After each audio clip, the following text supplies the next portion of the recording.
Konnichiwa. Minasan genki desu ka?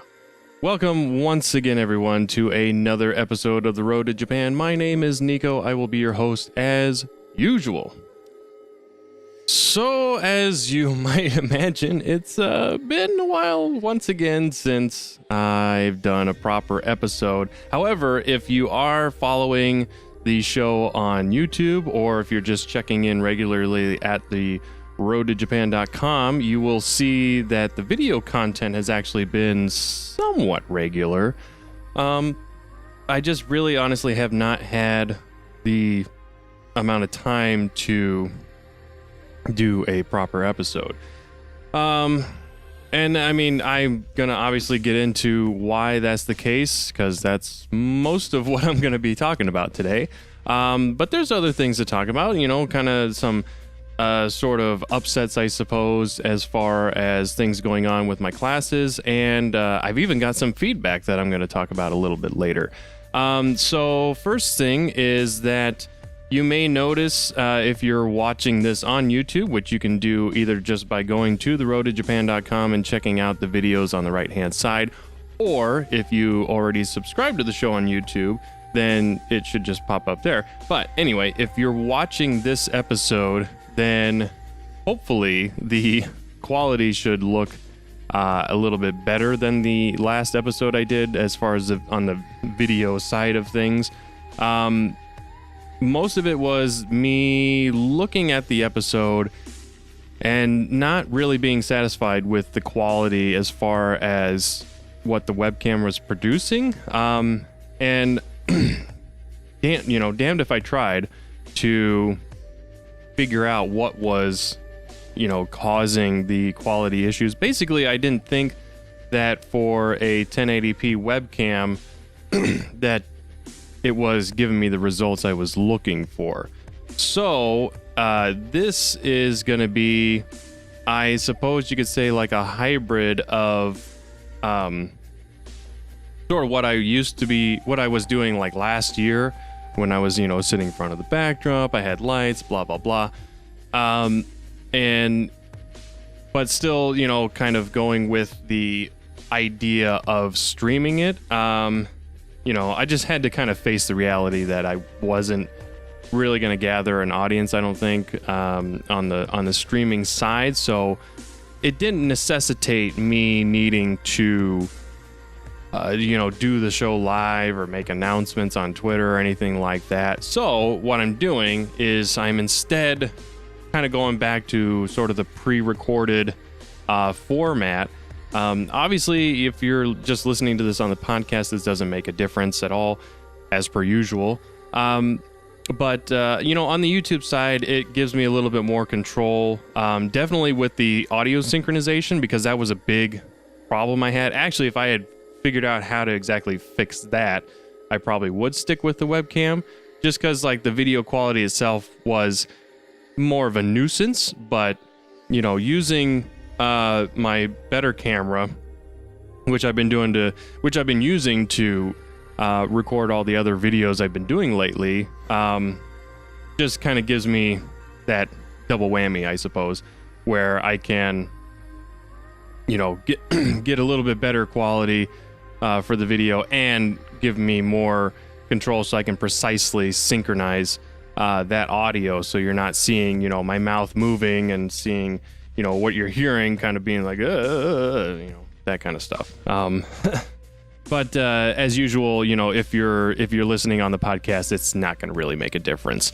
It should all sound the same, hopefully, because at least the podcast side of things, I've gotten that down.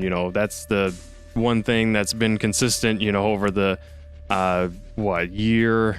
I guess it's almost going on 2 years that I've been doing this show. So that's kind of cool.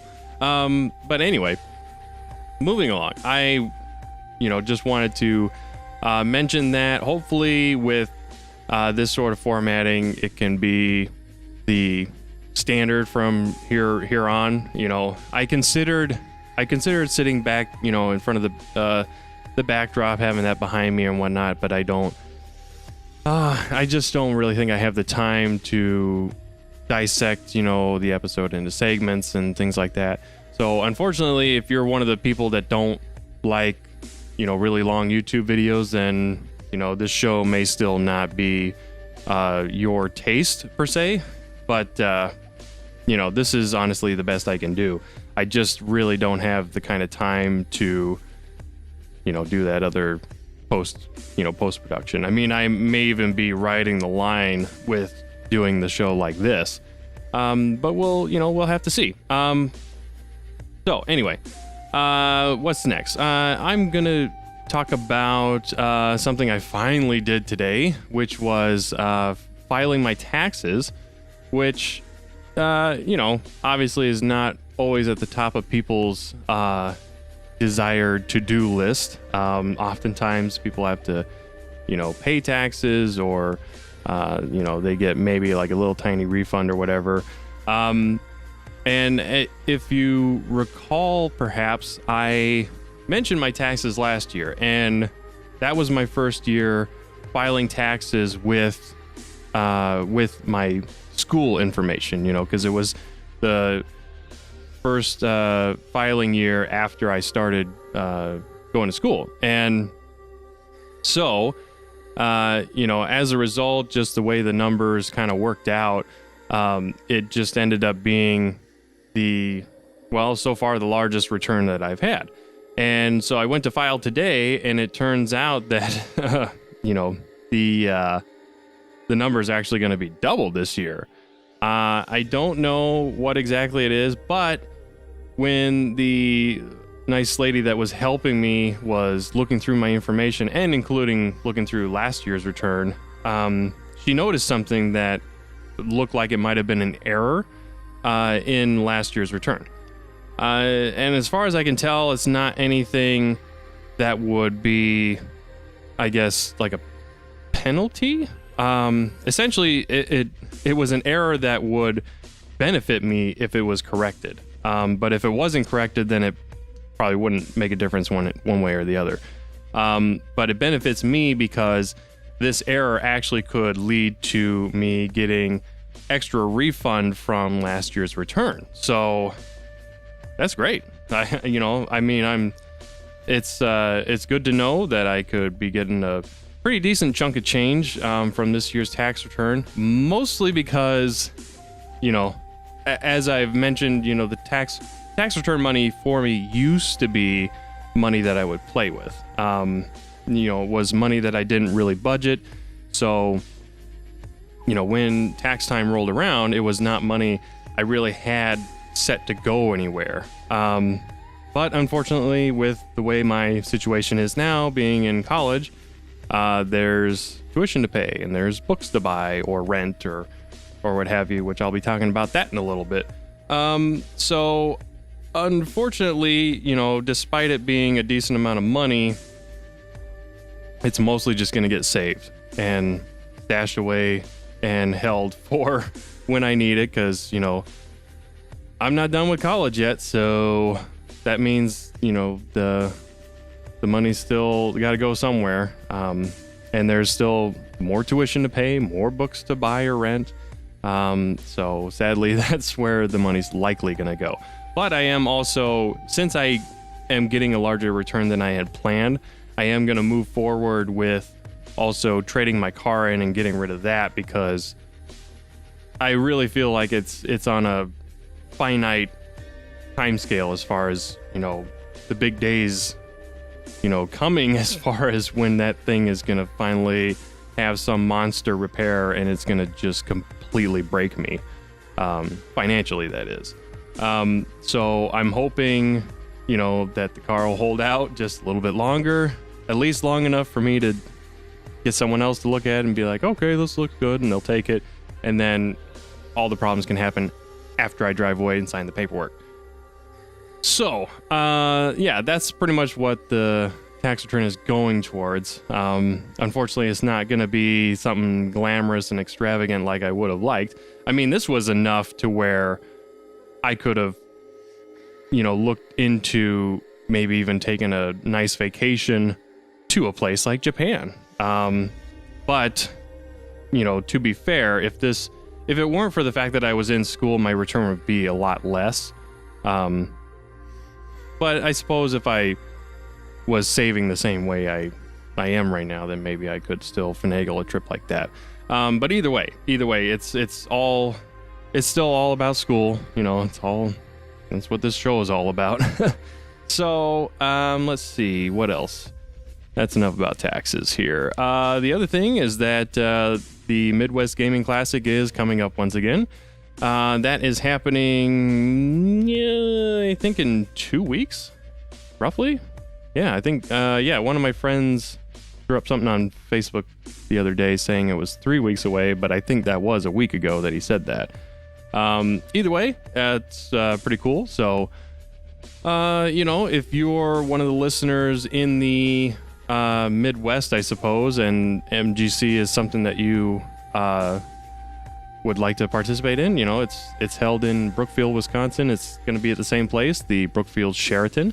I will be there Saturday and Sunday, and even depending on when, depending on how you can get in, you might even see me on Friday. Because oftentimes we'll hang out with people that are flying in, and then we'll head down to the hotel and just kind of mill about while things are getting set up. It's always kind of cool seeing the setup process, just seeing people wheeling in machine after machine, plugging them in, getting them set up, calibrated, whatever. And it always is a good time. At the very least, it's always a fun social experience for me, because it's just, meeting up with people I haven't seen in a year, friends far and away. And it's just good times. So if you happen to be a listener, then definitely look me up, say hi, and let me know you listen. It'd be really cool. So enough of that. I'm probably just a zealous celebrity anyway, so who cares? So now I'm just gonna kind of do, a typical class rundown, just kind of with a quick update on how my classes are going. I mean, overall, so far so good. But like I said, there's been some mix-ups, nothing crazy, but some slight unexpected things have occurred.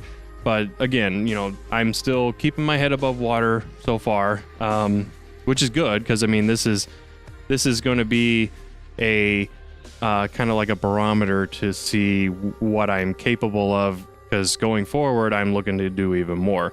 So let's see. In our speech class, we've done our first prepared speech, and we actually have our second one coming up this Wednesday. So it's Saturday night, if any of you are keeping track. So that's actually going to be what consumes most of tomorrow for me, is getting that next speech ready to go, and hopefully being on point when I go to present on Wednesday. And I mean, with the first speech that I did, I had internet problems when I was looking to do like the final bit of work on my speech. But it was kind of a blessing in disguise. So, it was basically like an internet outage in my area, because I guess, several blocks or whatever didn't have internet either. So it wasn't just me, but it ended up kind of screwing me over, and so I sent an email to the teacher saying, "Hey, look, I'm having internet problems. Would it be all right if I actually went, the next time we meet instead of tomorrow?" Because I originally was supposed to present it the next day, and thankfully she emailed me back and said, "Yeah, no, that's fine," and didn't even grade me down for being late. I guess a couple other students requested the same thing. I don't know if it was for the same reasons, but whatever their reasons were, they also requested to do it on the following Monday. So what that meant was pretty much, I think I mentioned it in one of the other videos that I did, but I was supposed to go to Madison last weekend, and unfortunately I had to cancel because, when I was given that extra time and the internet came back up, I had to, put my focus on it. which was unfortunate. I was really looking forward to going to Madison. You know, my buddy, he still went and told me they had a good time. So, you know, it sucks, but I mean, that's the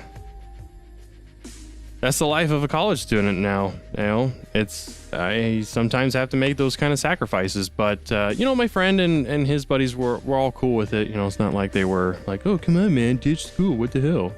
You know, nothing like that happened. But it also was not in vain, because I ended up probably I spent all day Sunday for sure working on it, as far as cobbling together. You know, I made a PowerPoint presentation for it, and then I practiced the speech over and over and over and over again. I was up till probably 3 a.m. on Sunday night practicing this speech, just until I had it memorized, but until I could speak and keep my eyes up, you know, basically like I'm doing right now, you know, looking at the camera, because I was using my camera to be able to look at later to see how it was going, you know, view my own progress.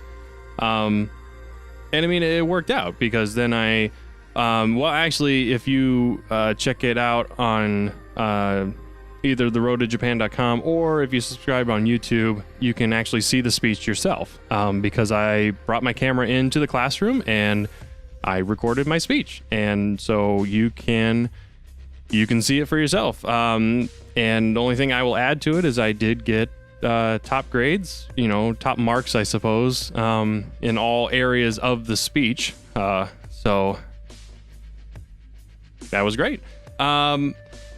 The only minor thing was that we turned in an outline with that speech, and I kind of missed a couple things on that, so I didn't get full credit for it. But I mean, I still got an A overall for the speech. And I mean, with the weekly quizzes that we're doing and the extra credit questions that are in those quizzes, I'm still above 100% in the class. So I'm not losing any sleep, you know, over, you know, missing a couple things on my outline. But it's still good to, now I can look at that and try and make those corrections for the next outline that I do. Because I think this speech is actually going to be worth more points. So it would benefit me to at least make some improvements, you know, not be a total jackass and just turn in the same kind of thing. So that's enough for speech. I mean, so far so good. We're still trucking along, maintaining schedules and things like that. So in our government class, or political science, whatever you want to call it, we had an exam, but I think it was actually considered to be the midterm, because midterms were over the last couple weeks, so we're kind of in the middle of exams or midterm type stuff. You know, you'll see a lot of students in the halls kind of stressing about, oh, I got a midterm exam. And so in our political science class, we had one of those as well. Obviously, this is an online class, so we took the quiz, or not quiz, but took the test online, which was fine, except for the fact that this test wasn't just multiple choice questions. It was, how many questions was it? I think it was like 35, somewhere in that range, 30 to 35. Which is okay. The nice thing about having, because that textbook is digital, I have the Kindle version of that textbook, so I can actually just pull it up on my PC or my smartphone or whatever. But what's nice about having the Kindle version of the textbook is you can utilize the search function. So if you're, say, needing to answer a question about the definition of a word, or at least use the definition as a reference to answer some similar question or whatever, you can search for that, and it'll take you to all the pages in the textbook that have that keyword in it. And I mean, if you're looking for a specific definition, you can type several keywords, of course, and, you know, find the exact sentence that will give you the answer you're looking for. But in addition to those multiple choice questions, we also had 2 essay questions that we had to fill out. which again is not a problem. The only issue with all of that was the fact that this was timed. So we only had an hour to complete this test, and I cut it so freaking close as far as getting it done. So I thought about it for a minute, and I was like, okay, I need to get the multiple choice done first because they'll add up to more points. So even if I, for some reason, don't get to the essay questions, I'll still get at least the majority of the points and so forth. You know, it was basically coming to terms with a potential sacrifice as far as, you know, whether if I didn't get the entire test done. But man, once I finished with the last multiple choice question, I think I had either 10 minutes or less left to finish up the quiz.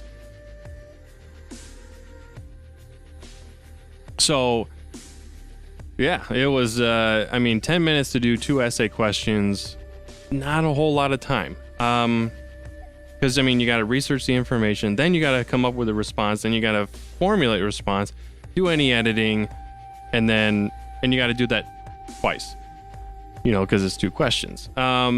So thankfully I finished it and got it done, and I think by the time I was clicking on the submit button, I only had maybe, 2 or 3 minutes. It was really, really close. Thankfully, I think I only missed like 1 or 2 of the multiple choice questions, so I got whatever an A would have been, because I crunched the numbers and it came out to an A, above 90%. So that's good. Unfortunately, because of being so focused on the speech, over the last weekend, I actually forgot to do the discussion board topic for that week in my political science class, so I actually got a 0 for it. But I crunched the numbers for my total grade, and I'm still at an A, but I'm just barely at an A. Actually, I really should take a look at his syllabus and make sure that his A criteria is not like a 93 or something like that, because I think I'm at a 91%. But keep in mind there's still more discussion boards ahead, and we still have a paper to write too, which I'm guessing is going to be coming up pretty soon, because we're already at the halfway point for the semester. And I think we have one more test as well. So there's still a lot of potential to keep bringing that grade up. So we'll have to wait and see. But right now I'm holding it like a 91%. So, I should mention also that this is definitely the semester where I've come to terms with the idea of, if I get a B in a class, it's not the end of the world. So it's possible that, political science might be a B that I get. Because when I think about it in the grand scheme of things, a B's not, a B will obviously bring down my GPA a little bit, but it's not going to bring it down to the point where I'm still not at that certain level where, you get that kind of recognition that comes with getting good grades, like being part of Phi Theta Kappa, or having your GPA recognized, when you are moving forward. Granted, I'm already set to go on university, but I'm going to get to that in a little bit. But they take those kind of things into consideration. Now, I don't think my GPA carries over into university. I'm pretty sure I'm starting back at 0. But I don't know. Maybe they do an evaluation and show your grades as well. So who knows? Maybe they do carry that over. I guess that's something I'll have to report back on. But anyway, enough of the political science. So now in the diversity class. So that's also discussion board material. And there's not a whole lot else. She also has a midterm type exam that's that's still that I still need to do. So that's going to be probably first thing I do tomorrow morning, while I'm having my cup of coffee or whatever. But aside from that, it's just the discussion boards. I mean, honestly, there's not necessarily a lot of unique, different stuff to talk about this semester as far as, changes and things. I mean, I suppose I could go into detail about what we're writing about, but I don't know if people are that interested in hearing about it. So I mean, it's the midterm exam. That's the only real change up here. But she did let us know that it is going to be a combination of multiple choice and one essay question. And she also gives us only an hour to do it. Unfortunately, that book is a physical book, so I don't have the ability to use a search function. But I don't know. I don't know what her online tests are like. This is an instructor I've had in the past, but I had her last time in a classroom. And now I have her as an online instructor. But that's pretty much it, midterm, and then just kind of trucking along with the discussion boards. So, science is probably the one that's the most flat in terms of any kind of differences in what we're doing. It's just quizzes and module tests. And I just finished the module test before I got set up to record tonight. So, that's done. And I got, what did I get? I got 106% on the test. So I'm not really worried, I calculated my grade. I did, like I mentioned, I got a not so great grade on one of the quizzes, so that dropped my overall below 100%. But after this module test that I just completed, I'm at like 99.5%. So I think I'm okay, The only other change is that now, as of tonight, we have started the lab portion of that class. So this is going to be a 1-credit accelerated course, and I took a quick look at what, because they gave a listing of all the assignments we're going to be doing. It looks like it's going to be just a weekly kind of setup, and so it's pretty much going to be do one assignment per week. I guess they're starting us off with 2 assignments, but that's because not next week, but the week after is spring break for my school. So I believe the assignments will be put up probably either tomorrow or Monday, and we have like 2 weeks to complete them. And then after that, then we kind of go on the weekly cycle until the end of the semester. So,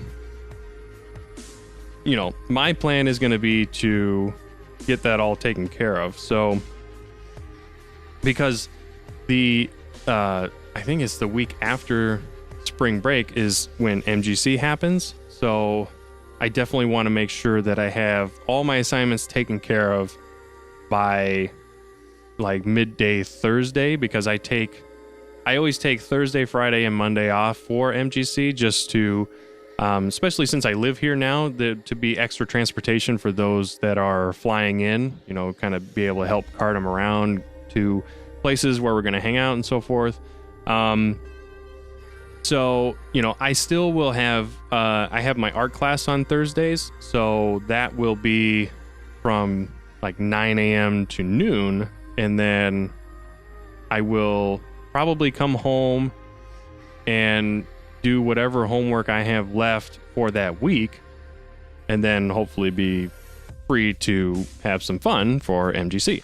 And that now I'm just throwing the science lab assignments in with that mix. But I don't know what a typical assignment's gonna be yet. The only thing they gave us so far was like they call it an introductory questionnaire. So it's literally like, give us your name, give us your student ID number, and then some other silly questions like if you were, I think it was space oriented. So it's like, if you were on a crew to go to Mars, what CD would you take with you? And then they list like 7 or 8 CDs. albums or whatever. I think I picked an album by Earth, Wind, and Fire because that was one of the only ones I knew on there. And I mean, you know, if I was limited on what I could take, and for some reason I only could take a CD, then yeah, Earth, Wind, and Fire isn't bad. I like them. So anyway, probably by the next episode, well, actually, I mean, the rate that these shows are coming out this semester, I might already be halfway through the lab course by the time I do the next episode. So, you know, it seems like it'll be manageable. That was like the only last concern I had, because all the other 15 credits was accounted for this semester. And it was just that last one. It's like, okay, what kind of workload are they going to add to everything I'm already doing? And it seems manageable, but we'll have to wait and see. And that just leaves 2 more. The art class is trucking along, you know.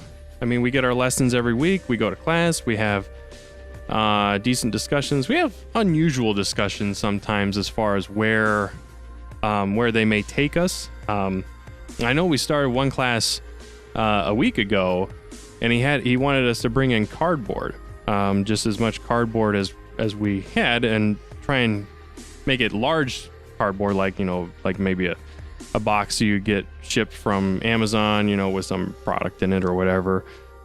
Which I order stuff from Amazon all the time, so that wasn't really difficult to do.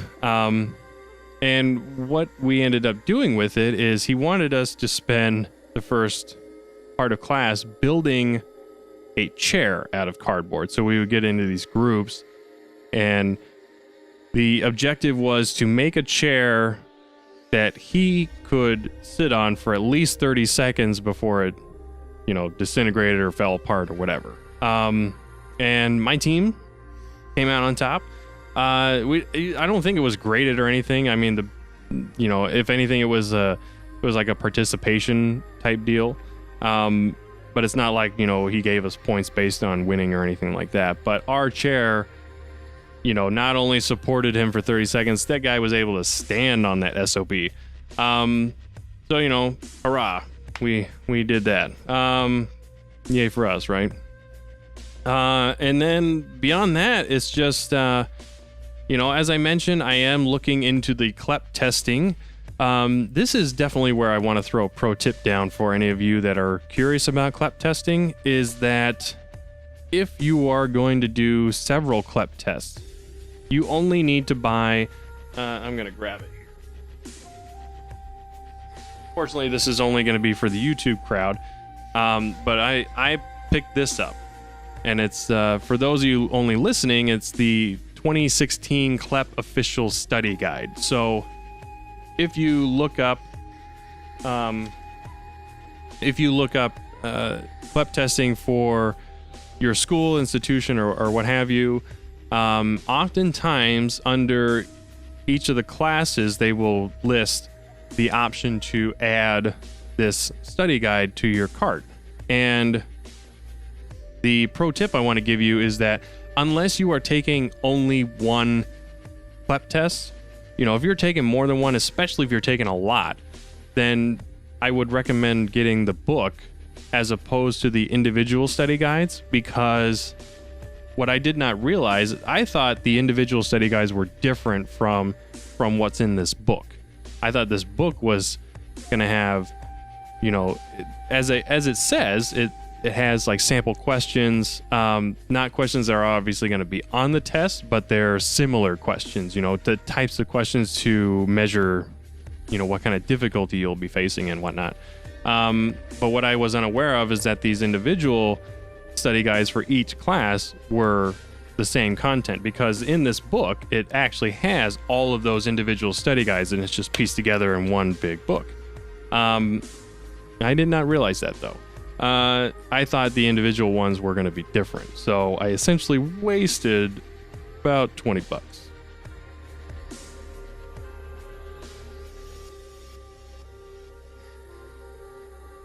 But anyway, live and learn. So, if you're going to take only one CLEP test, then sure, get the individual, study guide, because the book itself, I think, is $25, and that doesn't include shipping or anything. So if you're only doing one test, then yeah, it would definitely benefit you to just get the individual guide. And the individual guides are downloadable. So once you order it, you'll be given a link and you can download a PDF of it. So you don't actually have to wait for it to come in the mail like I did with the book. But I guess I already had a head start because I downloaded the PDFs anyway. So, you know, it was, yeah, it's been tough to find the time to study for these tests, because I have also ordered textbooks for both of the classes. So I'm doing, I'm going to try and clap out of this class called Western Civilization. So it talks about, I actually don't know what it talks about. It talks about like civilizations from, I think the test itself covers somewhere around like the 1600s, somewhere around present day, or maybe like the 20th century maybe. So it's like a type of history class. And then the other one is going to be the subject of biology. And I don't know, I haven't looked at the study guide for biology yet, so I don't know exactly how much of the textbook I have to cover.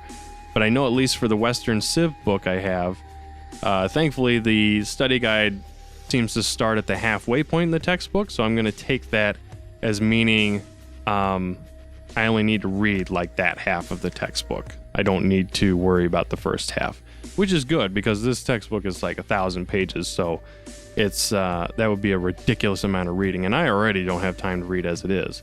But you know, that's the goal. Is I want to have both those CLEP tests done by the end of the semester. So thankfully, I should now start having time open up to where I can start getting some of that reading done. And as I get closer to probably the end of April, that's when I'm going to finally settle on when I'm going to take these tests and pay my fees and register and, you know, be ready, hopefully, for those tests and earn that credit. Because I would like to officially, quote unquote, graduate at the end of this semester. I don't necessarily need my graduation date to read like, you know, May 15th or whatever day it is that I'm graduating. But I don't want to drag this out into the summer because at least thus far, until some other things happen, my plan is going to be to take 12 credits over the summer, which is going to be a condensed version of a full semester because, you know, summer term is often shorter. I think it's only like, what is it? Maybe 10 to 12 weeks. It might even be less than that. It might only be 8 weeks. It might be in an accelerated format. Which, you know, as you know, if you're a follower of the show and you've been listening since the beginning, then you will know that I'm not really the biggest fan of accelerated format classes. But that was also because I wanted to, again, get the best grades possible. And just with the timeline that I'm looking to finish my bachelor's degree, I have to buckle down and just accept the fact that, yeah, I might not get all A's. And I mean, if A's are more important to me than finishing when I want to finish, then this is going to drag out into probably at least an additional semester beyond where I want to graduate from.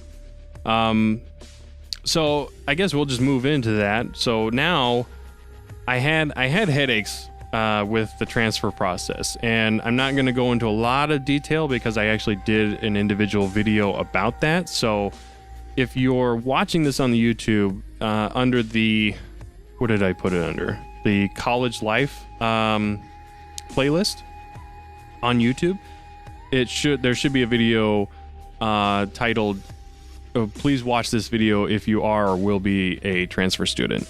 So if you're curious about the details of what was going on with the transfer process and the headaches that came about from it, then I encourage you to watch that video.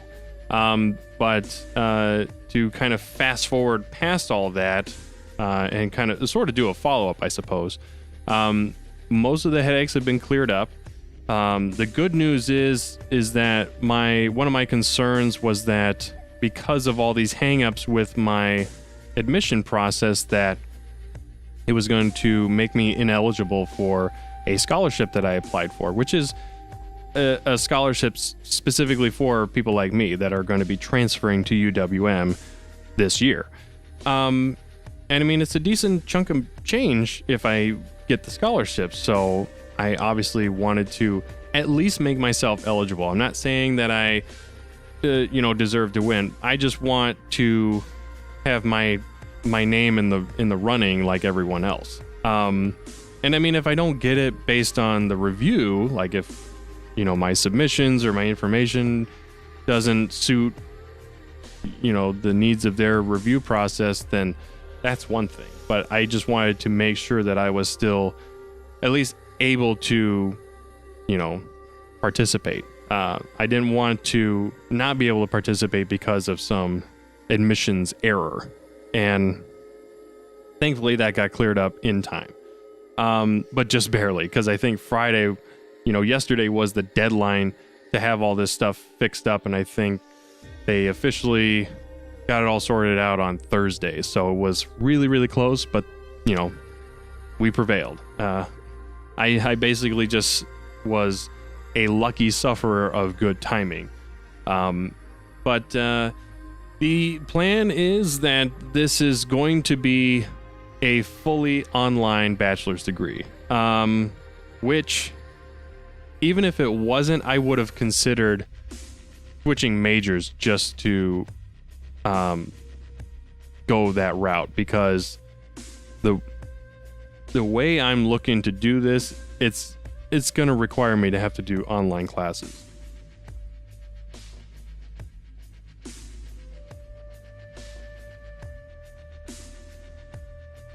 So, with that, I guess I'll mention that the plan is that I want to be graduated. I want to be done with my bachelor's degree by next Christmas. That's the end of 2017. And it's doable, but I haven't gotten anything officially ironed out yet. That's still on my to-do list. I finally got to assign an advisor, so the next step is getting in touch with them, setting up an appointment, and laying out the game plan. Basically, as far as what classes I'm going to take, when I'm going to take them, and from there, then it's just a matter of, cobbling together the funds for it, applying for scholarships, and then after that, it's just a matter of taking the classes and obviously getting good grades. So with that, I mean, because this semester has been a good test, not exactly by design, but just kind of by luck, I suppose.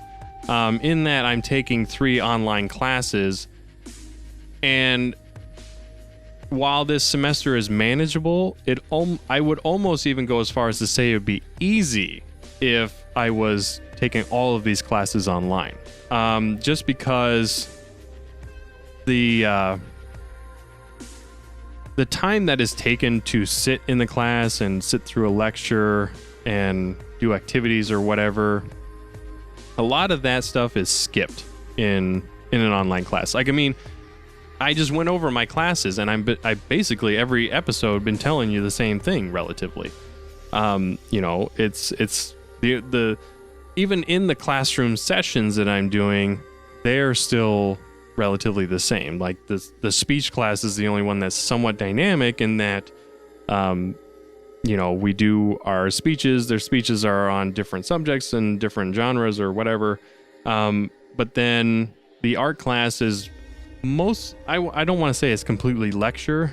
It's more like a discussion, with a lot of lecture in there, because it is a 3-hour class. So, the teacher does spend time talking, but, we've done other stuff, like we watched a video for this last class. We spent probably the last, hour or 20 minutes watching a video from YouTube about what was it? The Elgin marbles, which was marble that was not necessarily stolen, but taken from Greece, by some British guy, and it's more asking like, should these be sent back because they belong to Greece and blah blah blah, that kind of stuff. So I mean, there's differences, but the thing is that if these were online classes, with the speech, I could have basically done the speech as one of those practice videos, because I already have my slides going. I would have just repositioned the camera so the slides could be viewed better, or I could have even done, like a picture-in-picture kind of deal, because I have my webcam, so I could either do that, or I can use the camera I'm using right now, and then just in Adobe Premiere, format it so that I can still click through my slides and have it just synchronized and all this other stuff. I mean, there's things I could do to produce still a decent video speech, because that's all it is. It's basically, because I asked the teacher what the online format was, and that's what she told me, is that online format is, you still do your speeches, but you're just doing them in front of a camera, and then it's a matter of just somehow allowing that teacher to see that video. So, one method is making a private YouTube video and then supplying the link to your instructor, and then they can view it and grade you and blah, blah, blah. Things like that. So, almost in a way, speech would have been an easier class to do if I was taking it online. But, as I've said before, there are things that I will benefit from taking it in a classroom. So, it is what it is. But like I said, this is a good test to determine that, I'm going to need to do all online classes going forward. It's not necessarily what I want to do, because I do enjoy the environment of the classroom, but the fact that I could be looking at taking upwards of 6-7 classes during these semesters, it's gonna require me to have as much time available to commit to these classes my way. Which may sound weird, but essentially, like, I think about it this way: the time, like, I spend an hour and a half in my speech class twice a week, and I spend 3 hours in my art class every week. That is a total of 6 hours. That's 6 hours a week. That I'm not getting the best sleep on those days, because I do have to wake up early to obviously go to class. And days I don't have class, I still, I will sleep in a little bit, but I sleep in at least enough to where I'm comfortable, I'm not worn out. Because keep in mind, like, I usually, on nights that I'm working, I don't usually go to bed till at the earliest, like 1 o'clock in the morning. And when you have to get up at 8 or 7:30 the next day, and not only go to class, but then keep going all the way until being done with work later that night, which I get off work at 11 o'clock. So, I don't get home till usually 11:30, midnight, depending on what else I need to do, because there's other stuff I have to do as well, like run errands and whatnot throughout the day. So it can be, generally a pain in the ass, kind of. So, yeah. Basically, I'm just reiterating the same thing. I'll need to take online classes. It'll just allow me to better manage my time. Because in these, look at my political science, my diversity, my science class, those don't really require a lot of my time per week. It's essentially like we write our discussion boards in, I write my replies within probably 30 minutes at most. It really just depends on how much I have to say. And then I do some formatting, and then I just copy it into into Blackboard, which is what we use for our online classes. Beyond that, it's, if it's required, then, you reply to someone else's post, which that's only like a handful of sentences. So that takes maybe 10 minutes at best. So think about it, like 40 minutes at most. Like, let's just round it up to an hour. An hour of my time per week per class is what I'm dedicating to it. And then there's tests, which if they're timed, like the module test I took just before setting up to record here was, for my science class, that had a time limit of 2 hours. And I finished it in just over an hour. Like, I was like an hour or 7 minutes or something. So, I mean, if you just look at, and the quizzes take less time than that.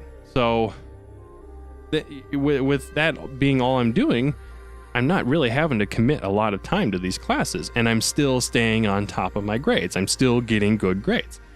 And I don't know, maybe that would be different for other students. Maybe maybe they're half-assing their work, or maybe they're just guessing on the multiple choice or whatever. I don't know. But maybe that would be more difficult for them. Maybe they would have to commit more time to studying or whatever. I don't know.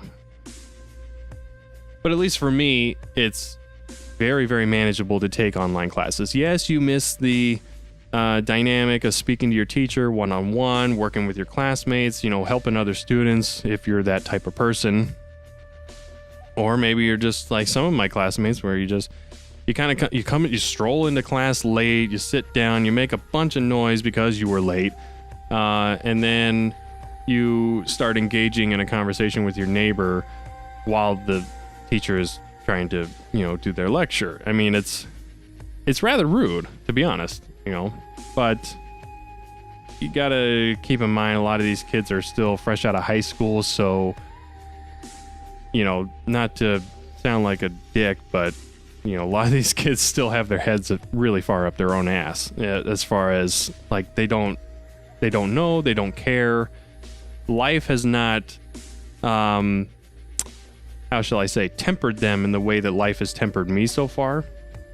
Because life has shown me that things are going to be difficult if you're not, if you're basically screwing around.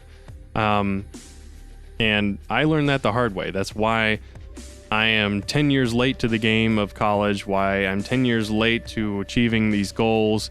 But at the same time, it's also why I am so incredibly determined to get this done and get it done right the first time. And maybe that'll annoy some people with my barrage of questioning and whatnot, but I don't care. These are my goals, and this is how I'm going to do it. And so far, it's working for me. I'm thus far very successful with what I'm doing. So, and because I do the show as well, I want to make sure that I'm setting a good example for those that are going to perhaps watch this someday, or consume it or listen to it or whatever. But I don't, I don't think people would take this show. I mean, granted, I only have like maybe 10 listeners or something like that. Because, I am honest with myself. Not a lot of people are going to be looking for a show about a guy who's in college. I know the title is probably misleading to a lot of people, and that's why I don't get a lot of listeners, because they think it's a podcast about Japan. Which, I mean, it has elements of Japan, but it's not, it's not focused on Japan. Japan is just essentially the finish line for me. That's where the road is going to end, essentially. So, yeah, what else do I want to talk about? I'm just looking at my outline here, and I'm seeing, like, I've talked about the headaches of UWM, things that got cleared up. As I said, looking at a fully online bachelor's degree. I'm going to be talking with my advisors soon, so chances are, because I don't find always enough time to do a proper episode, I have been doing a lot more video content because that's been more manageable with my schedule. Because it's easy to pump out a 10-20 minute video kind of just with an update while things are still fresh in my head as well. But the only other thing I'll add is that it has been mentioned for me to possibly minor in 2 subjects, and whether I minor or not in anything will greatly depend on when I meet with my advisor, because the only thing that would allow me to, that will get me interested in minoring in anything, is if these credits will still apply towards the roughly 120 total that I have to earn. And by the time I graduate from MATC, I should be somewhere in the realm of 60 to 65 credits under my belt at that point. So basically, if I pass all my classes that I'm in right now, and I succeed in these 2 CLEP tests, that's where I should be, somewhere around 60 to 65. Which leaves me with 55 to 60 credits left to earn at UWM. And I mentioned this in that transfer video, but if you are a transfer student, like if you're just someone watching this and you're going to be a transfer student as well, definitely make sure that whatever university you're going to, I obviously am focusing on UWM, but if you're someone in another state or even another country, make sure that you know what the university will allow you to transfer in terms of credits, because I originally was under the impression that I could transfer as many credits as I wanted, and I only had to take the requirements for the major at my university. And I don't think that's actually the case, because the transfer specialist that I've been working with has told me that the maximum amount of credits is 72 that they will take from like anywhere. So that's obviously going to put a limit on how many I can take outside of UWM. Which makes sense, because UWM likes money, and they like money coming to them and not to MATC. Because obviously UWM charges more for their tuition because they can get away with it, because people need an education. That's just a little mini rant I have, but yeah, so they want to essentially drain more money out of me than they already are. So they're forcing me to have to take classes there, which is whatever. It's, as I keep saying, it's just money. I really don't care at this point, because this is my future. I will do whatever it takes to meet my goals. So I'll just figure out a way to pay for it somehow. But the two subjects that they recommended that I minor in is either economics, because when the recruiter was looking over my information, she noticed that I got good grades in all of my all the economics courses that I've taken, and I would only need to take, I think, an additional 9 credits in order to earn the minor in economics, which she said would be beneficial also to a degree in sociology. But like I said, if those classes, like if it basically steers me having to take separate, there are different electives. Essentially, if I can fit those, because I am going to have some elective credits to play with, as far as, going forward.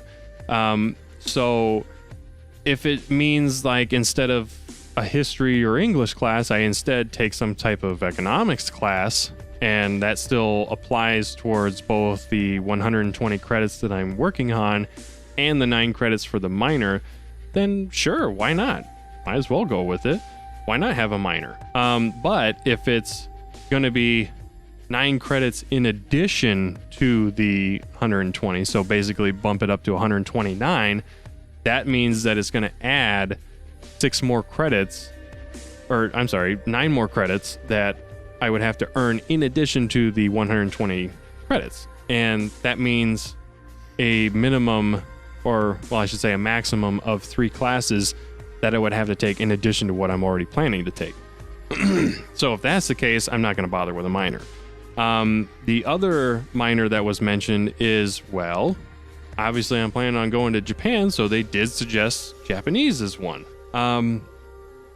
And while I would love to do a minor in Japanese, I mean, I originally wanted to major in Japanese, but the problem is, A, they don't offer any sort of online Japanese class, which is understandable. I don't really see, I mean, well, to be honest, they do offer Spanish online, because that was in the accelerated program that I originally was going to do. So it's at least doable for Spanish. I imagine it's probably doable for a language like Japanese as well.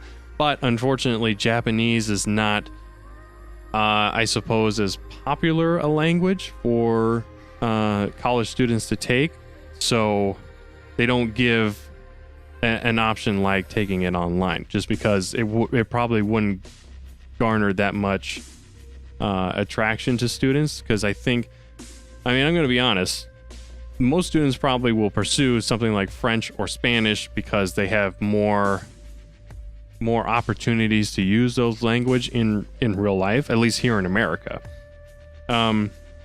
Whereas Japanese, while a useful language to learn, is probably for a more niche crowd, meaning, students that either want to major in the subject or are like me, where they have plans to pursue working in or with the Japanese language in some way or another. So, there are Japanese classes offered at UWM, because like I said, I originally was planning on majoring in it. But the thing is that I finally was able to look up when and where these classes are offered. And the big problem I have is that the classes are 5 days a week. They are within my schedule, so I could take the classes, but it's 5 days a week, and they're like an hour long each. Which again is not an issue of going to campus and taking the class and doing well in the class or whatever. Those actually might be easy A's for me, taking Japanese classes. But as I've mentioned earlier, because I'm looking at an all online structure, mostly because of the fact that I'm going to be I could potentially be stacking a lot of credits per semester. Having even one of those classes be in a classroom, especially one that's 5 days a week, is really going to hinder me, because it's going to hinder the amount of time that I can commit to those other classes that I would have to do online. So it's possible. That's the only thing I can say at this point, is that it's possible that I could take some Japanese courses. If I was going to do it, it likely wouldn't be until at least I've done one full semester at UWM. So the plan is that I will be taking my summer term with at least one class from UWM, because that's what I need to do to prevent from having to readmit and reapply to the college, which would involve having to gather all my transcripts, pay some more fees, and blah, blah, blah. Thankfully, by starting in the summer, I can bypass that. So the fall semester is likely going to be where, well, actually, no, I will still be taking at least one or two classes, likely at MATC, I think. I won't know for sure until a couple weeks from now when registration opens, because then I can register for the remaining classes that will, bring me to that 72 credit limit. It also obviously depends on how I do with the CLEP test, because while the 16 credits I'm taking right now are, I don't want to say guaranteed, but as long as I keep the momentum I have, I should be able to not only pass the class, but pass the class with A's. Then the real question is going to be those CLEP tests, because those two CLEP tests will be the remaining 6 credits that I need for my associate's degree. But if for whatever reason I don't have either the time, or if I do take these tests and fail them, then I still have to figure out what I'm going to do to make up those additional 6 credits. Which, I mean, won't be the end of the world, but it will mean that I'll have to add 2 classes in there somewhere with the plan that I already have. which should be doable. Should be. It greatly depends on what classes are offered during summer term at UWM, which there is a planner on the student site that we can log into. It's not like official as far as, this class is always offered during the semester, but they do say that this class is often taken during these semesters. So, there are some that say like fall, some that only say spring, and some that say fall and spring, and some that say fall, spring, and summer. So those are the classes I'm going to obviously look for summer term. But if it greatly, like, I'm going to definitely look for the ones that once I settle the game plan with my advisor, then I can start looking and planning out which classes I want to take when. So basically, like, if I see classes that are only offered during the fall, then it's like, all right, that's going to be committed to either fall of this year or fall of next year. And if there are only classes offered during spring, then I'm going to clump those into spring term next year. And then anything that's typically offered summer, if I see it offered for like summer this year, then I'll make a note to take it for summer next year or something like that. So that's pretty much the game plan at this point. The rest is just kind of getting this meeting with my advisor and seeing how that goes, and then I can report back and kind of tell you what that game plan is going to be. But that's pretty much it. There's not really a whole lot in terms of updates. I don't think I mentioned this last time, but I have recently gotten in touch with the instructor I mentioned, like last 2 sessions ago. Somewhere in session 2, I think I mentioned that I wanted to help one of my former instructors with his English 201 class.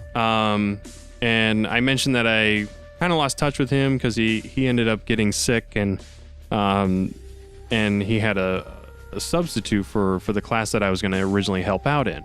But he got in touch with me probably about roughly a month ago, saying that he has since recovered. He did have to have like surgery and stuff, but he's feeling a lot better, and he wants to take a more active role with. I forget exactly how he worded it, but he's basically wanting to participate more. Because originally he was just working, he was just like a part-time teacher. And I don't know if he's switched to full-time, but he just basically wants to take a more active role. So now he's teaching morning classes, which is really convenient. Because originally when I replied back to him, I said, I'm sorry, I don't take night classes anymore. I work nights now. And he said, no, that's fine because I teach in the mornings now. So that's perfect. And so I said, I'd love to help him out. Unfortunately, I only have like Tuesdays open out of the days that he's teaching. So I could only help him on Tuesdays, but this would still be, considered like volunteer work, which is good. It's good to have volunteer work in your resume. Even though like it may not necessarily apply to me, looking to work in the JET program, it's still good to have. It's still something good to put on my resume, regardless of what I do in the future. Because I don't, based on my research, people that are in the JET program don't stay they don't retire from the JET program. Usually the average seems to be around 3 to 5 years that they're a JET member, and then they move on to something else. As far as what they move on to is, that's the question that they basically got to figure out in that 3 to 5 years, which is something I'm going to try and figure out as well. I did research, though, a little bit, not extensively, but I did research if there were universities in Japan that offered like an English master's program.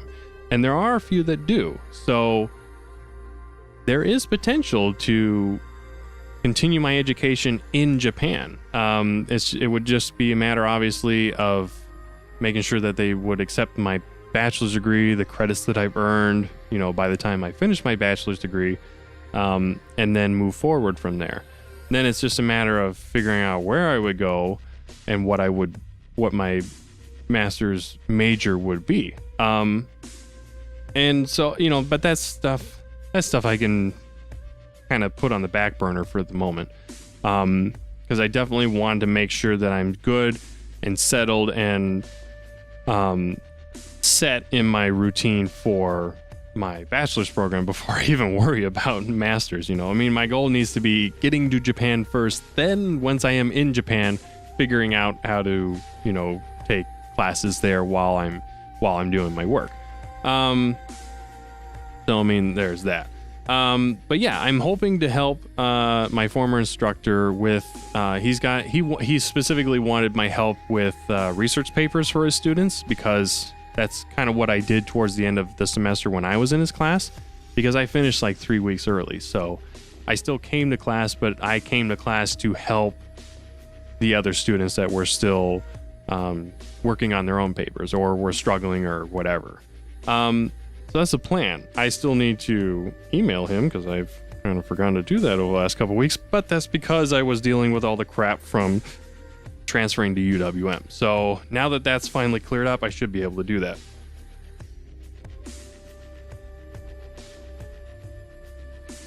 So I'm looking at the time. I'm actually making good time for once. I'm not, Captain Ramble here. But the last thing I wanted to mention is feedback. I finally got some feedback. Well, that's not true. I've gotten feedback in the past, but I don't really get a lot of feedback that often. However, I have received some feedback from a new listener or viewer or whatever you want to call them. I don't really know how they're exactly consuming the show. It sounds like they're a listener, like they listen to the podcast, because they wrote me 2 separate pieces of feedback. So the first one was a comment on one of the episodes posted on Facebook. So I'm going to read that comment here. And then I reached out to them and got their permission to read this. So this is from listener Koki. And he writes, I just finished listening to episode 1 and 2 of your podcast. Your life seems very interesting and even cool. By the way, I quit my job last week in order to chase my dream, which is to become a journalist. Actually, I'm not sure if it'll go well, though. I think it's worth a try, though. So I was glad to hear that that you have also been making so much efforts to get your own dream. I'll definitely keep listening to the rest of the episodes. Thanks. So thanks for that feedback. But there was actually a follow-up, and he wrote to the email address, which you can always do if you want to write. It's email@theroadtojapan.com. You can send in an email just like Koki did here. And the email reads, Hajimemashite, Nico-san, konnichiwa. And before I continue reading, I should mention that, well, actually, no, it's the end of the email that I want to mention something. But just to quickly translate, if you're not familiar with Japanese, Hajimemashite is basically saying, pleased to meet you. That's pretty much one of the first things they teach you in Japanese 101 is Hajimemashite. And then obviously konnichiwa is it directly translates to something like good afternoon, but it's typically used to just generally say hello as well. But it's like more of an afternoon thing. If it was like the morning, then you would say ohayo gozaimasu.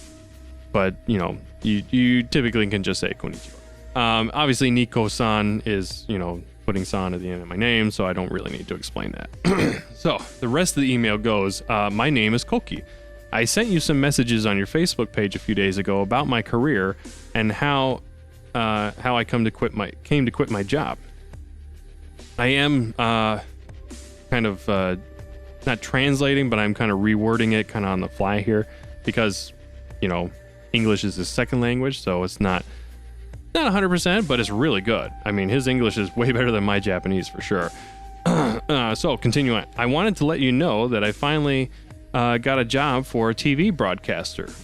He doesn't want the broadcaster named for obvious reasons, but he does say it's similar to what we have in the U.S., which is NPR. But that's as far as he wants it to go. So I'm respecting his wishes, and I mean, I don't mention the name of where I work either for the same reason. I mean, you can look up, if you really wanted to dig, you could figure out where I worked, but and even if people found out where I worked, it's not really going to do much because I don't even think they have any kind of social media affiliate. I mean, this is a machine shop. They don't care about that kind of stuff.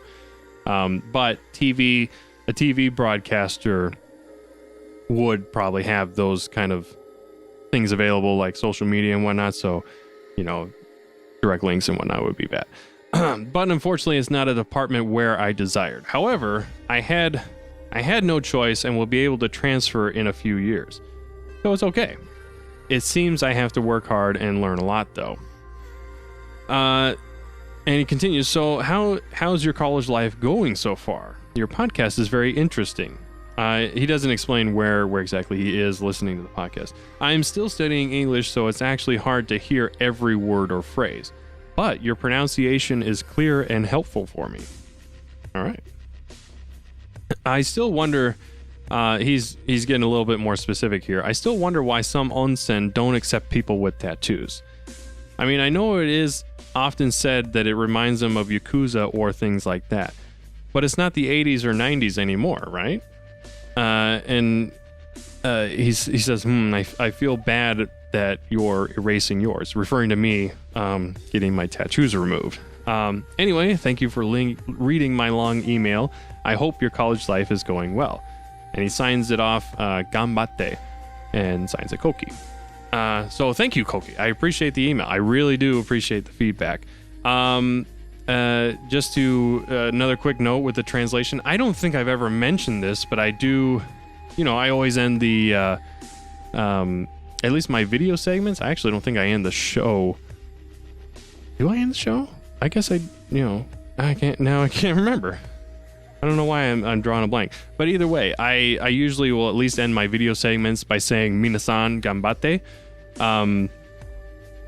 But I don't think I've ever actually explained what that means. So just real quick, minasan is addressing everybody, and san is, san is san. It's the same like when he's saying Nico-san to me, or I would say Kiko-san to him.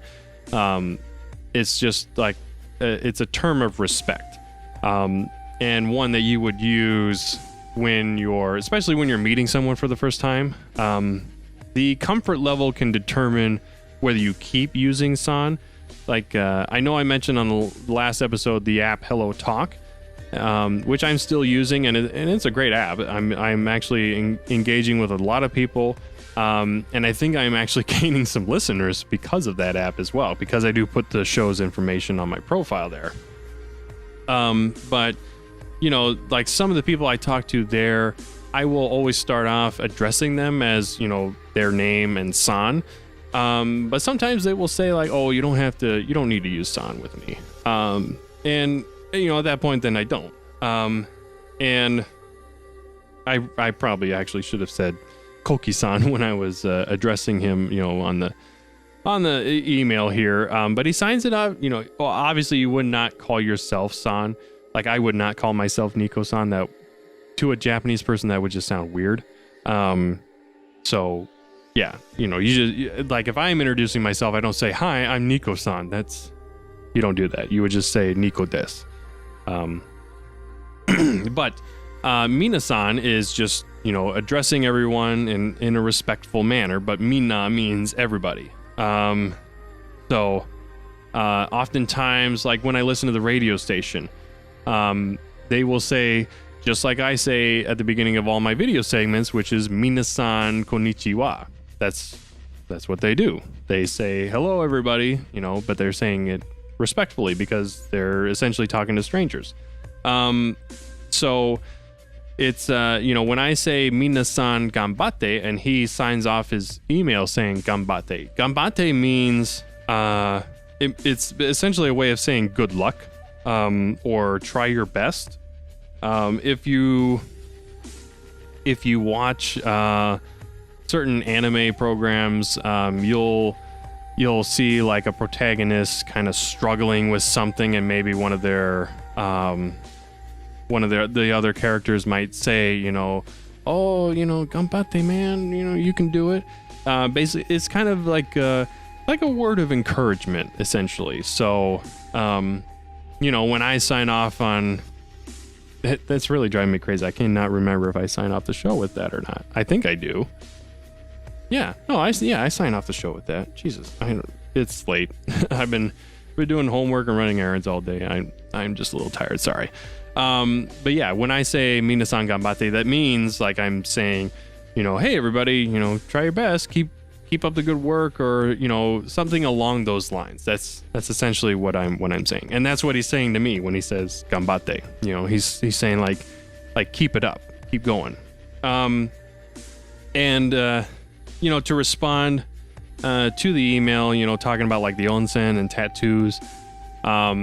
Yes, unfortunately, granted, I obviously have not been to Japan. This is just where my research keeps taking me. Every time I read up on Japan and their thoughts, in general with society and tattoos, is that they typically are still not overly a positive thing there. Younger generations, like Koki here, who I think this guy's in his 20s, probably his early 20s, I would assume. I don't know for sure, but I think that he's in his 20s, so he's a little younger. But people just like him around his age are more accepting of tattoos, and I want to believe that probably in a generation or two, that tattoos will be more acceptable. I don't know if it'll be acceptable to the point where it's like nationwide, and places like onsen, which typically even today are still pretty anti-tattoo. At least when you're going into a public onsen where you will be soaking with other people. But there are private onsens that, if you go to a ryokan or an onsen hotel, there are some that have options where you can have a private room that also has a private onsen bath in it. So, those would be the options for someone like me if I was not getting my tattoos removed. That would basically be my only option for the most part. But there are some onsens I've read about that are accepting, but I think they're still pretty rare as far as letting people like in a public onsen with tattoos on their body. The only other way around it is some people, if it's small enough, they can get away with covering it up with like waterproof tape or something. But that's basically the extent of it. So I appreciate his sympathizing, about me erasing my tattoos, but as I've been saying in all my videos in regards to erasing my tattoos, like nothing's gonna get in the way of my goals. That's just the bottom line. I'm not going to let anything stand in the way of my goals. I have to be realistic here. Even if Japan was okay with my tattoos, let's just say hypothetically that I go to Japan and I have no issues with my tattoos whatsoever. Nobody cares, nobody stares. Let's assume that 75% of the population also have one tattoo somewhere, and it's just for the sake of argument, it's in a visible spot too, like on their arm or something. Even if that were the case, I have to keep in mind that my end goal out of all of this is to be a teacher someday, and I want to teach at the college level as well. I have yet to see a teacher in college with a visible tattoo anywhere on their body. Obviously they're not gonna have something crazy like on their face or whatever, but most people still aren't that bonkers. There are some people. I watched a video the other day of just some really unusual tattoos and unusual places to put them. Like some guy put like a mouth, a huge mouth tattooed on it. Like it started at the bottom of his chin and went down to his chest or whatever. It looked really strange. Yeah, but I mean, you know, people do stuff like that.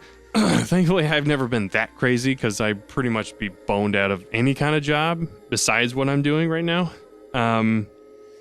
Which would have just pretty much sealed my fate as far as the hell that I currently work in right now.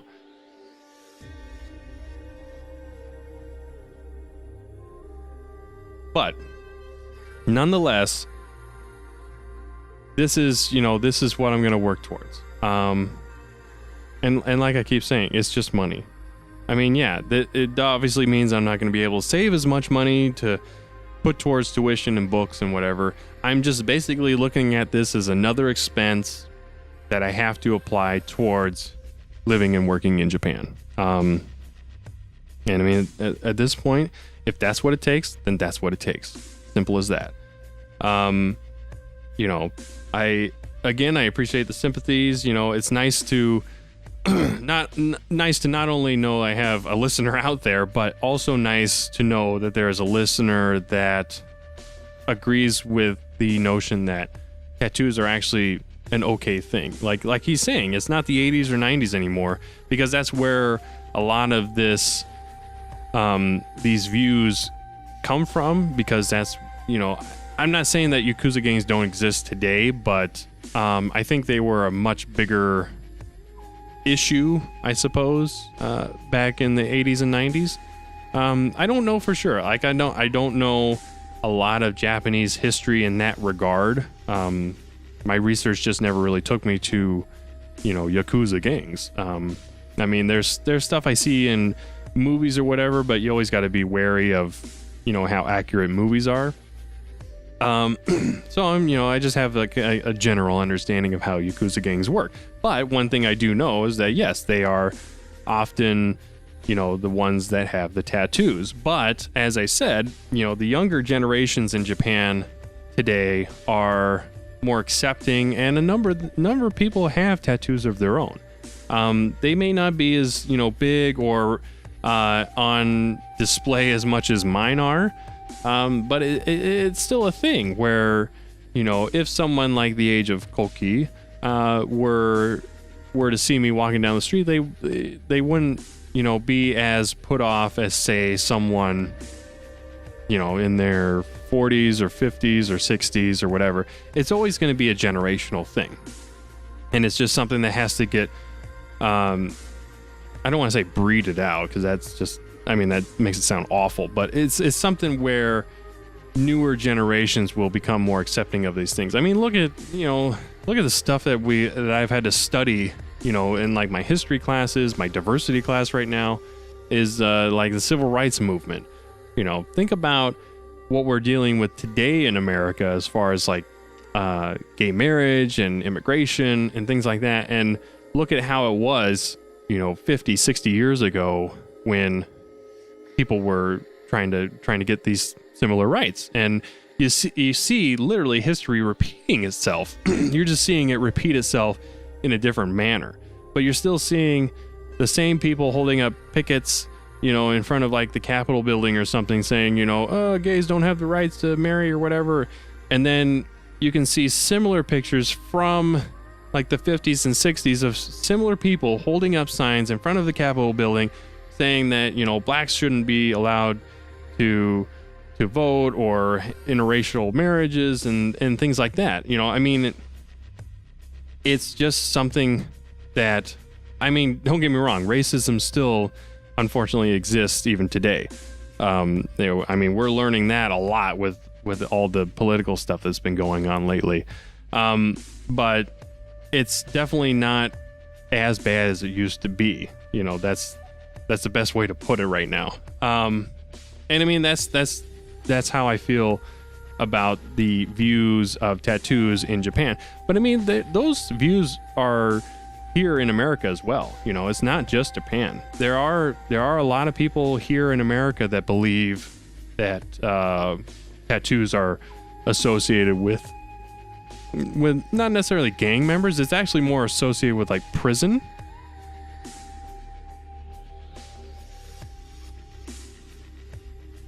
So it's more thinking like, I mean, don't get me wrong. This is actually how I grew up for a while, was just thinking that, oh man, bad guys from prison always have tattoos, and they always have a lot of them. They're always like, covered in tattoos and things like that. But I mean, today you look around and you'll see lots of people just covered in tattoos, but they've never spent a single day in a jail cell. I'm one of those people. I'm not covered in tattoos, but I have tattoos, and I've never been to jail. The closest I ever get to jail is when I occasionally get pulled over for this, that, or the other, but I've never, been convicted of any kind of felony. I've never even had a misdemeanor. The worst I've had is a traffic ticket. That's it. So, while I would like to keep my tattoos, I've just come to accept the fact that it will benefit me way more to not have my tattoos than if I were going to be, trying to put my foot down and be like, no, I'm going to keep my tattoos and society can kiss my ass or whatever. I could do that, but it's just not going to work out for me. If I want to get out of the hole that I've dug myself into over the last 10 years, which is, working this crap career that I hate and, wake up depressed every morning because I have to go to it, this is what I need to do to get out of it. Because sure, I could just stay a machinist for the rest of my life and I could be covered in tattoos, and nobody's going to give a crap. Some of the supervisors might discriminate against me because they still will let their personal views bleed into their job duties, whether they want to admit it or not. I've had supervisors in the past that just for whatever reason will treat me differently, even though I'm doing even better work than the guy with no tattoos. And it's just, I feel it's a personal belief. I don't go as far as to confront him on it because it's not going to really lead to anything. Definitely isn't going to benefit me in any way. But like I was at the grocery store today picking up, this very beer that I'm drinking, and I was walking through an aisle, just kind of browsing around. At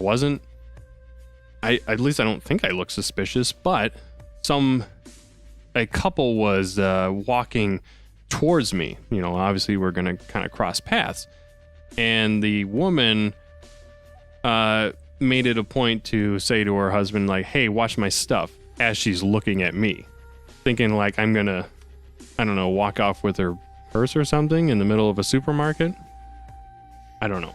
But it's just that kind of prejudice that I want to have go away. And, while, again, I don't agree with the prejudice being because I simply have tattoos, it's just going to be easier for me to not have them.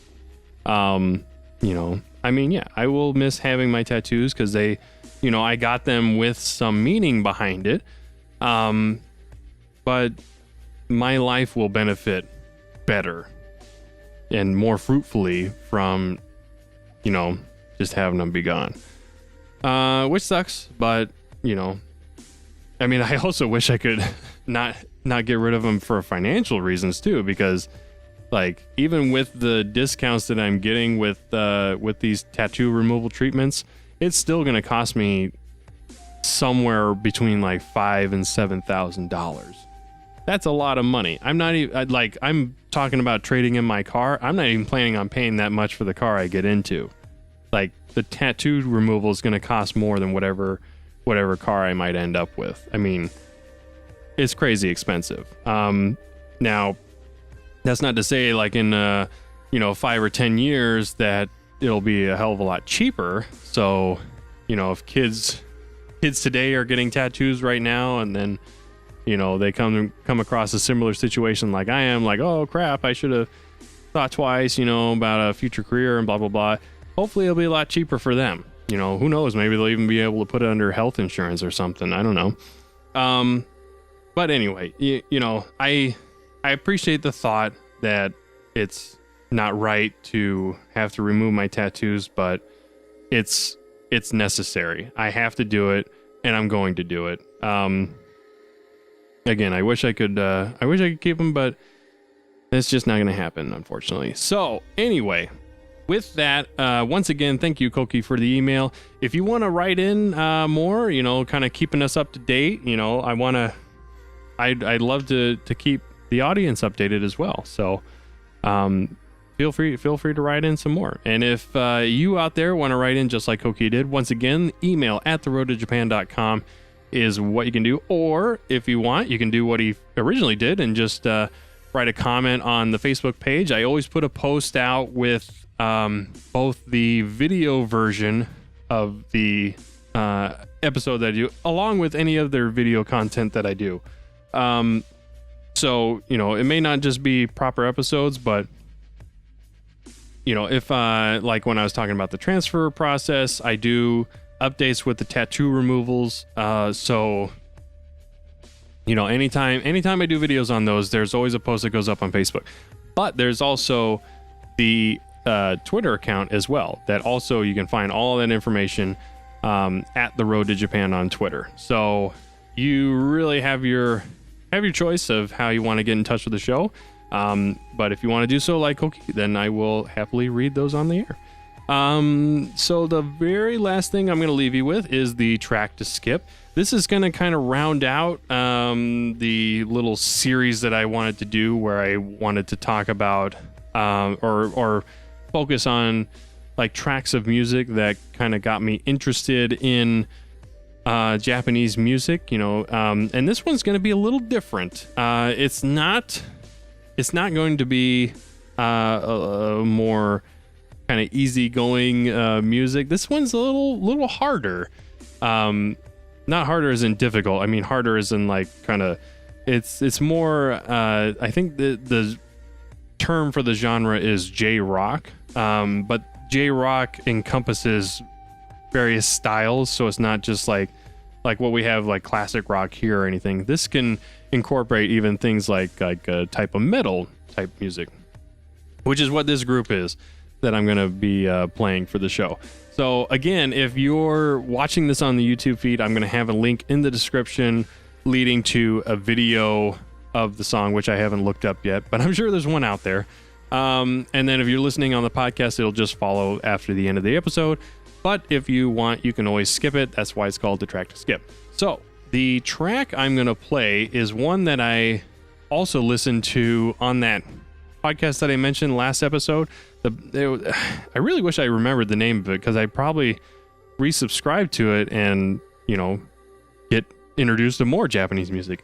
But they played this song, and I don't know, it just really caught my attention. I thought it was really cool. I especially like the chorus. It's just a fun song to me. Granted, when you listen to it, you may not agree. You might think it's complete garbage. I don't know. But this is by a group called, they pronounce their name Girugamesh, but I think it's supposed to translate to Gilgamesh. And the name of the song is Mouja no Koushin. I really should have looked up the translation for that before the show, and I did not do that. I'll put a translation in the show notes and the description. How about that? Is that fair? So yeah, I'm gonna play that after the podcast, and I'll have a link in the YouTube feed. So I don't know when the next episode is gonna be.